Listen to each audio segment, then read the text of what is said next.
Tonight, we bring you a special one-time program. It's Photo Fun with Dr. Fry. Hey everyone, today we're going to learn about day versus night in plants, photorespiration, and different types of photosynthesis. In photosynthesis, light is used to turn water and carbon dioxide into oxygen and sugar. Organelles called chloroplasts perform photosynthesis in leaves. Chloroplasts contain little discs called thylakoids. In the thylakoid membrane, a green pigment called chlorophyll receives sunlight, and the pigment's electrons get excited. These electrons come from the splitting of water, and oxygen gas is released as a result. For example, this bush is doing a lot of photosynthesis, and it's producing oxygen so that I can breathe, and meanwhile, I'm producing CO2 so that it can photosynthesize. The excited electrons from the split water get transferred into an electron transport chain, where their descent powers the movement of protons inside the thylakoid. These protons then flow through an enzyme in the thylakoid membrane, powering the production of ATP. Once the electron transport chain is finished, the electrons are picked up by a carrier called NADPH. This tree is also being a friend in photosynthesizing and making nice little red berries out of the sugar that it makes. The processes that I just described are called light reactions. Next comes the Calvin cycle.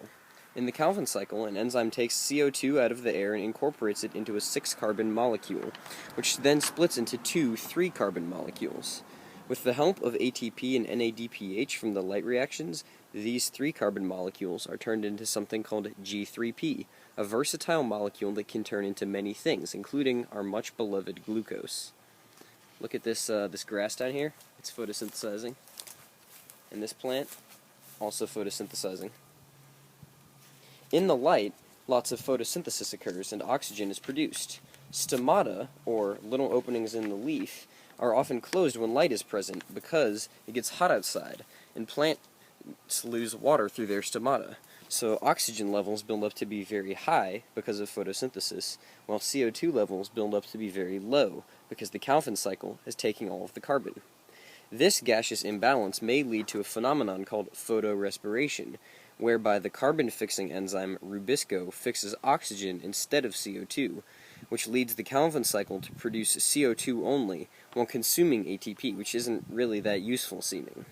This might be totally useless evolutionary baggage, or it may have developed as a mechanism to relieve pressure on the plants, like chemical pressure on them when it's bright outside. The opposite applies in the dark from what happens in the light. Stomata are probably going to be open at night when it's cooler, so gases are all going to flow out of the leaf. Not much oxygen is going to be produced in the dark, since light powers the light reactions in photosynthesis that release oxygen.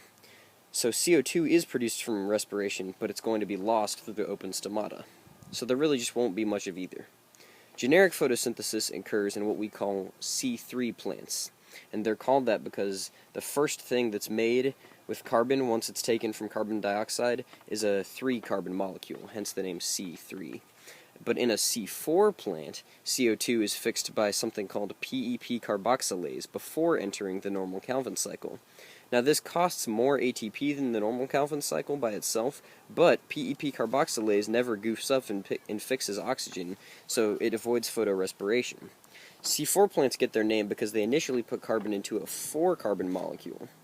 C4 plants include sugarcane and corn, and they're pretty delicious. And that makes sugarcane and corn are good agricultural products because they do not end up wasting sugar-making opportunities since they avoid photorespiration.